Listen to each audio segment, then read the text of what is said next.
العلم أشراف مطلوب وطالبه لله أكرام من يمشي على قدمه. العلم نور مبين يستضيء به أهل السعادات والجهال في الظلم. The Shaykh says rahimahullah, Bab al-Shuf'a. Bab al-Shuf'a. Shuf'a in English is called preemption, I believe. Right? Surah al-Mas'ala. Shuf'a, Surah al-Mas'ala. There are two people, Muhammad and Ali. Muhammad and Ali own a piece of land. They own a farm. They own a farm. And they've got a certain percentage in that. Let's say for now, 50-50. Muhammad and Ali, sah? Muhammad sells his part to a third party. Muhammad sells his part to a third party. Who was his previous partner? Ali. Muhammad no longer wants to carry on with the business. So what he does is, he sells his share to a third party. The fact that now he has given or sold his portion or his share to a third party, it gives Ali the option of first-hand choice whether to buy that portion or not, whether to buy that share or not. So Ali and Muhammad, after having their partnership, maybe Ali is pleased with Muhammad and they're happy together and they understand and they get along well. Like if Muhammad decides to sell it on to a third party, Ali may not want that third party to be involved in the business with him. Is that understood? He may not want him to stay in the business with him, to come into a partnership with him. Therefore, as soon as Muhammad gives that third party his share, Ali has a right there and then to buy Muhammad out. Even if the sale has taken place, even if he's already sold his share to the third party. That is the Surah al-Mas'ala. Why has it been legislated? لِرَفْعِ الضَّرَرِ, to remove harm. Why has it been legislated, or what is the hikmah behind it? رَفْعَ الضَّرَرِ, to remove harm. Why? Because Ali may be happy with Muhammad, like Muhammad may sell it on to a third party who's not trustworthy. He may sell it on to a person who Ali does not like, does not trust, does not feel he can carry on with him. Therefore, it is permissible for Ali to say, "Look, hold on, I'm going to actually buy you out. Since you want to sell your part, I am going to buy you out." So that is the Surah al-Mas'ala and the wisdom behind it. Is that understood? طيب. The Shaykh says رحمه الله, باب الشفعة وهي استحقاق الإنسان انتزاع حصة شريكه من يد من انتقلت إليه ببيع أو نحوه. That is the first mas'ala, which is the ta'rif. It is استحقاق الإنسان. It is the insan, the person, the partner, having the right انتزاع حصة شريكه, to take control or take first possession of the share of his partner, first hand choice in taking the portion or the share of his partner, من يد من انتقلت إليه, from the hand of the one who it's gone over to. In our situation, the third party, or the third party, let's say his name is Yusuf. Does this include inheritance? Or All of that's coming. What it includes is coming. At the moment, we're only on the what? The ta'rif. That is what ta'rif, that is the ta'rif or the definition that the scholars give to a shuf'a. So a person has a right to take, he's given first choice basically. طيب. وهي, so that's the first مسألة. Has the surah been understood? No. وهي خاصة في العقائد. This is the next مسألة. So you can put number 2 on top of it. This is the second مسألة. This is the second مسألة. And you can give it a small subtitle, which is, what does shuf'a take place in? What does shuf'a take place in?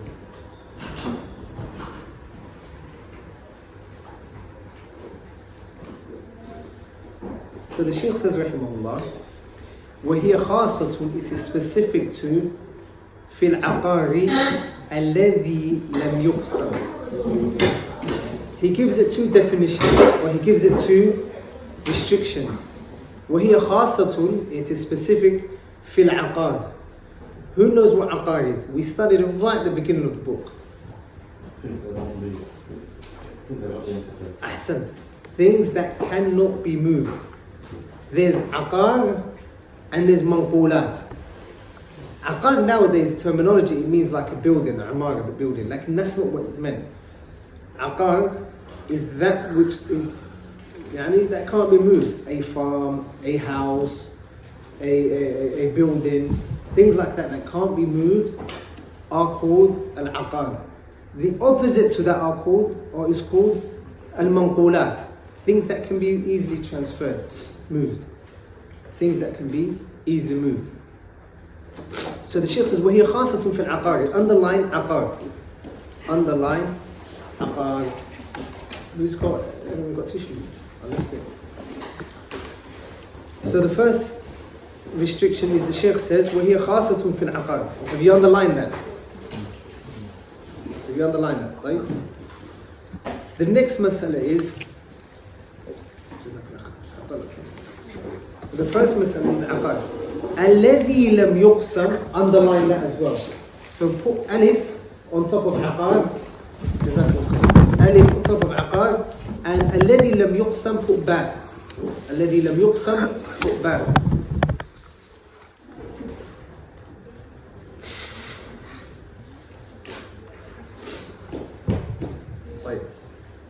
الذي لم يقسم, meaning what? That which hasn't been distributed already, whereby every person has taken his share.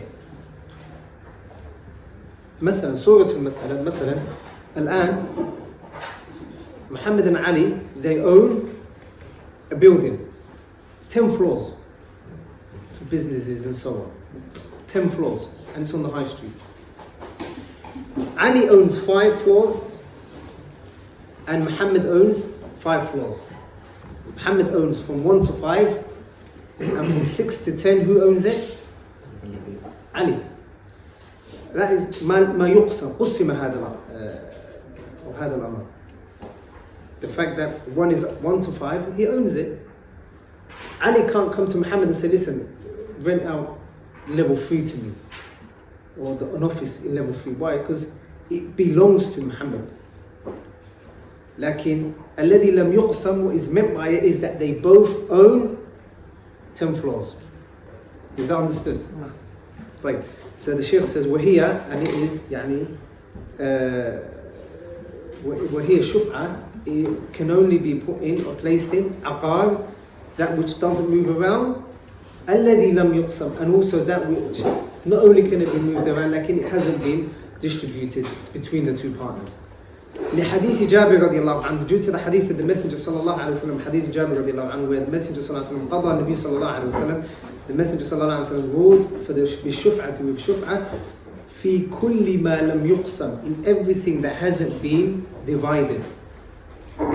طيب. فإذا وقعت الحدود, لكن if the boundaries have been made clear, meaning who owns what. In our example, Muhammad owns 1 to 5, levels 1 to 5. And Ali owns levels 6 to 10. So, قسمت. طيب. فإذا وقعت الحدود, لكن if the boundaries have been made clear, وصرفت الطرق, and the roads have been fixed, فلا شفعة. Then there is no shuf'ah in this. There is no shuf'ah in this. From this hadith we take what the Shaykh just said now. الذي لم يقسم. Right? If it hasn't been specified, each person has been given his part, then that is called what? الذي لم يقسم, it hasn't been divided. So that is called, there is shuf'a in that. There is shuf'a in that. متفق عليه. طيب.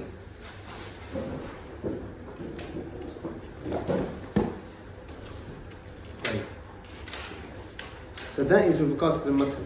And there's a line in the matan at the end, like we're going to go back to that. We're going to come back to that, we're going to reach that inshallah. طيب. First mas'ala that we need to go back to, where the Shaykh says, وَهِيَ خَاصَةٌ فِي الْعَقَارِ. Okay? وَهِيَ خَاصَةٌ فِي الْعَقَارِ. Put a footnote inshallah with your matan. Put number 1 and go to the bottom of the page or the top of the page. Right? And write لكن الراجح أو والراجح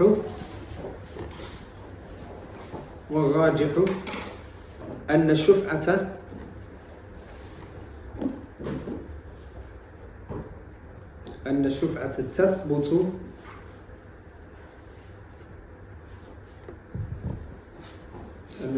تثبت في غير العقار.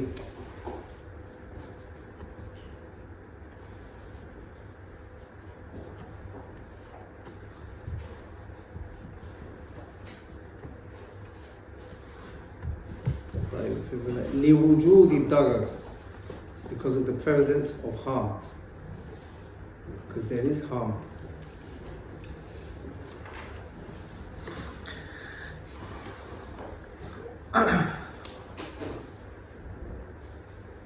Right.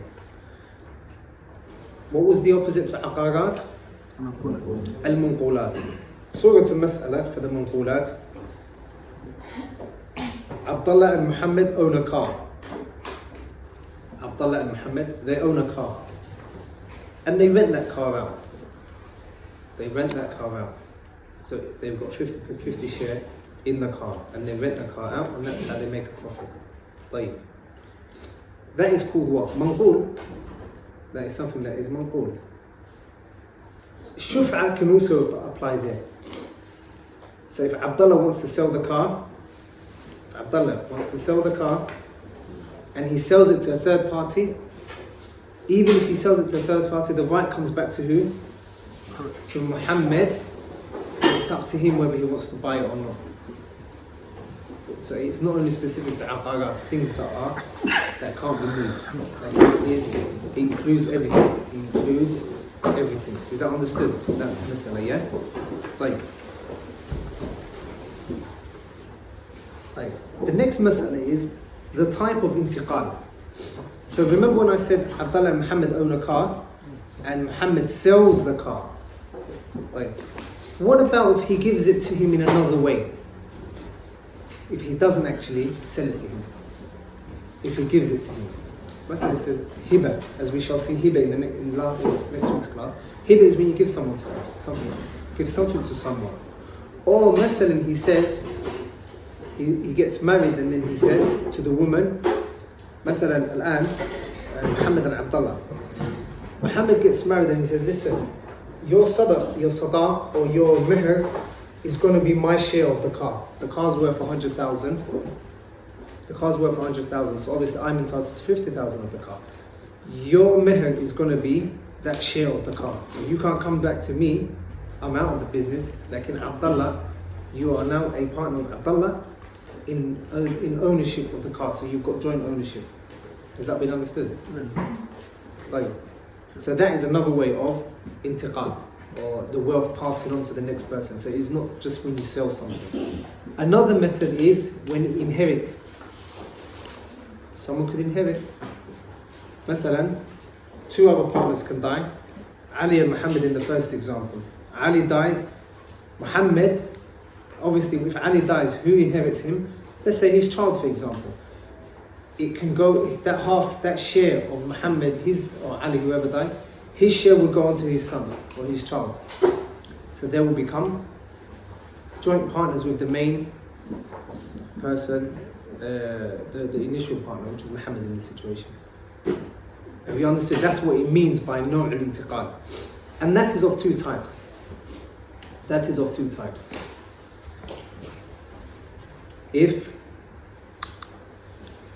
one partner sells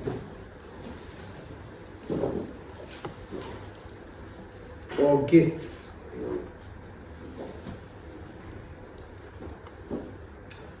if one partner sells or gifts or makes as a meher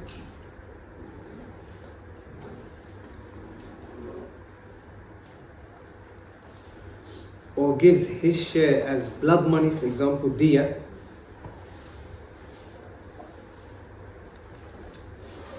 then in all of these instances there is shuf'ah, meaning the first partner, the original partner, has still got the right, the first hand in buying his friend out, his partner out.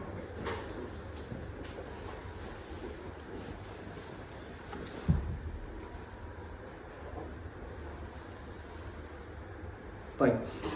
And that is, you can actually find that in the tarif. You know when it says استحقاق الإنسان انتزاع حصة شريكه من يد من انتقلت إليه ببيع أو نحوه. Can you see? ببيع with بيع أو نحوه, or the like of it. So that is what it means. So that is the first type. Which is what? What was the first type? It goes over to the next person by way of buying, hiba, a gift, or la, inheritance. I never said. Did I say inheritance? Diya. I never said inheritance. Inheritance, I said it initially, just as an example. Meher, blood money, diya. If it transfers over, if a person transfers over his right via any of these methods, there is shuf'ah. There is shuf'ah. Why? Because there is going to be harm. Right. And bi'iwad or bighayr iwad, they say. With iwad or bighayr iwad. And the second part is if it goes over by way of inheritance. By way of inheritance. And the scholars say if it goes over by way of inheritance, if it goes to a third party by way of inheritance, then there is no shuf'ah. Then there is no shuf'ah. If it goes over by way of inheritance, there is no shuf'ah, and that is by way of ijma'. By way of ijma'. طيب. In summary, if مثلا Ali and Muhammad, they own a car or a building. طيب. Muhammad sells his share, or he grants his share as a meher to his wife, or he gives it away as blood money. For example, his family have to pay £100,000 worth of blood money, for blood money, and this building now costs 50,000, or his share costs 50,000. So he gives 50,000 in way of paying the 100,000, whether it's blood money, or whether it's a hiba, just granted as a gift, as a hadiyah. If it transfers via any one of these four methods, then there is shuf'ah. Meaning Muhammad, the original partner, he's got a right to say, no, I don't want anyone else to come into the business, I'm going to buy you out. Is that understood? The second scenario is if one of the partners dies. And as we shall see in the next bab, inheritance and mirath, when a person dies, obviously his wealth goes to those people that inherit him, depending on who's present from his family members. If it transfers over to the third party via inheritance, then what? Then there is no shuf'ah by way of ijma'. Is understood? Like, what about the next mas'ala? The next mas'ala, shuf'atu jar. Title it, shuf'atu jar. The Shaykh didn't mention these mas'ala. Summarize the stuff. Shuf'atu jar, the neighbor, the shuf'ah of the neighbor. مثلا الآن Muhammad and Ali, they're now neighbors. One lives at number 10 and one lives at number 11. One lives at number 10 and the other lives at number 11. Right? And they both own their houses. If Muhammad wants to sell his house, Muhammad lives in number 10. If Muhammad wants to sell his house, does Ali, who lives at number 11, get first hand in being able to buy Muhammad out? Because obviously there's his neighbor and harm will come. That question is to the sisters. Huh? It's not Ahsant. It doesn't come under that. Why? Because it doesn't come under الذي لم يقصر. It comes under فإذا وقعت الحدود. وقعت الحدود. The boundaries have been set. Muhammad lives in number 11 and Ali lives in number 10 or عكس, whichever I said. One lives at 10, they're neighbors. So there is nothing between them now. There's no sharika, there's no partnership, joint ownership between them. Is that understood? However, if they have some sort of benefit between themselves, then for that part, there is shuf'a. Surah al-Mas'ala. They live at number 10 and 11. And in front of them is a massive park. Yes, number 10 and 11, the houses, each belongs to Ali and the other belongs to Muhammad. Separated. However, the park in front of them, many years ago, maybe the council wanted to establish a park, make a car park. And they bought it together. They said, no, we don't want a car park. We want it to stay green. We want a park so our families can use it, take advantage of it. So they bought this piece of land between themselves. So now there's a benefit between them. Lam yuqsam, they just bought it together. I don't know, 200,000. They bought it together. 50-50. In that there is shuf'a. In that there is shuf'a. Or if they've got a pathway for water or whatever it may be, anything that is between them, there is what? There is shuf'a. That is hard to comprehend in our sort of living settings at this particular moment because everyone's living in their own apartment or own flat or own house. Lakin, the only way that the jar has shuf'a is if they share a benefit or they live in the same area. Same building that hasn't been separated and they own it together. They own it together. For example, if they share a house, مثلا, it's a massive house, it's a 10-bedroom house. Only one door to get in, one door to get out, and a back garden and so on. So it's a massive house. 5 houses on this side, 5 bedrooms on this side and 5 bedrooms in this side. And they own the house together. Technically, it's 50-50. Is there shuf'a in this? It's not separate. Okay, sister? There is shuf'a in this, obviously, because they own the house together now. Yes, he lives in 5 and he lives in 5, lakin they share the actual building together.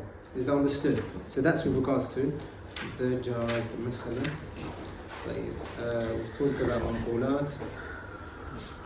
طيب, the last masala the Shaykh talks about رحمه الله ولا يحل التحيل لإسقاطها فإن تحيل لم تسقط لحديث إنما الأعمال بالنيات. The next masala he talks about, or the Shaykh talks about رحمه الله عليه رحمه الله is using trickery or fraud to con the other person out. To con the other person out. ولا يحل, and it is not permissible التحيل to use fraud لإسقاطها in order to drop إسقاطها, in order to drop شفعة. Right. حيلة is التوصل إلى أمر محرم. التوصل إلى أمر محرم, to reach. Sorry, by the way, you know when I said to you put the footnote number 1 where I said الراجح, I never explained it, I never translated it. الراجح, the stronger opinion, go back to that footnote, sorry. I forgot to translate it. الراجح, the stronger opinion is أن الشفعة, that شفعة preemption تسقط في غير العقار is also found in other than عقارات, يعني منقولات, things that can be easily transferred لوجود الضرر, due to the presence of harm. Right. So الحيلة, back to where we were. الحيلة is التوصل إلى أمر محرم كإسقاط واجب أو فعل محرم بما ظاهره الإباحة بما ظاهره الإباحة بما ظاهره الإباحة. And the meaning of that is التحيل, by way of using deceit and trickery, is that you're التوصل إلى أمر محرم. You're trying to get to something that is haram, and that haram could be leaving off a wajib or doing a muharram. But you're going to that, you're using that, the method you're using, when you look at it, it is halal. And an easy example is, Ramadan is wajib for every Muslim that is able to fast. It is wajib for them to fast. طيب. What is the ruling of travelling in general normally? Permissible. What is the ruling of travelling in Ramadan so that the person doesn't fast? Haram. Sure. التوصل إلى أمر محرم, to reach something that is haram. It's haram to miss a day in Ramadan, صح? كإسقاط واجب, by leaving off a wajib. بما ظاهره الإباحة. Like when you look at this overall act, it looks like it's permissible, which is what? Travelling. Travelling, permissible. Like when you look at it, you think, sure, he's only travelling, there's nothing haram about it. But when you find out that he's travelling in order to drop a wajib, then that becomes haram. So that is hila, it's trickery. And that is worse than actually falling into a sin. So which is worse? Doing hila and travelling in order not to fast, or just saying, wallah, I can't fast today, khalas. The second is better. Because the second is only falling into one sin, which is not fasting. Lakin, the first has fallen into the sin itself and something which is worse, which is trying to trick Allah subhanahu wa ta'ala, mocking the sharia of Islam. طيب. So the Shaykh says it is not ولا يحل التحيل لإسقاطها. It is not permissible to do use a hila, trickery, to drop it. طيب. فإن تحيل, if he does use fraud, if it is used لم تسقط, then it is not applicable, then it still applies. يعني الشفعة, it still applies. Why did the Shaykh says ولا يحل التحيل لإسقاطها? It is not permissible to do. How can someone use fraud to drop shuf'a? Forging documents. Okay, not exactly. So instead of selling directly, what they might do is say, I want to marry your daughter, for example. Instead of giving you money, I can give you my share of the thing. So where's the fraud? He's allowed to do that. He's allowed to do that. Faking a death, it doesn't help him because the right will still go to someone else. It will go to his child. It will go to his child, isn't it? Yeah.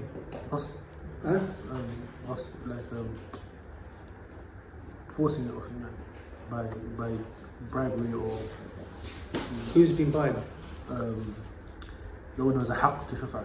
Huh? The one who has a haqq, the one who would have had a haqq. If I sold my portion, then he would have a haqq. But then Bribe? Maybe. Like, this mas'ala, the reason لإسقاطها, the Shaykh is referring to a mas'ala within this mas'ala now, according to how we explained it, it doesn't arise. It is not possible to do it in any way or form because it will be known.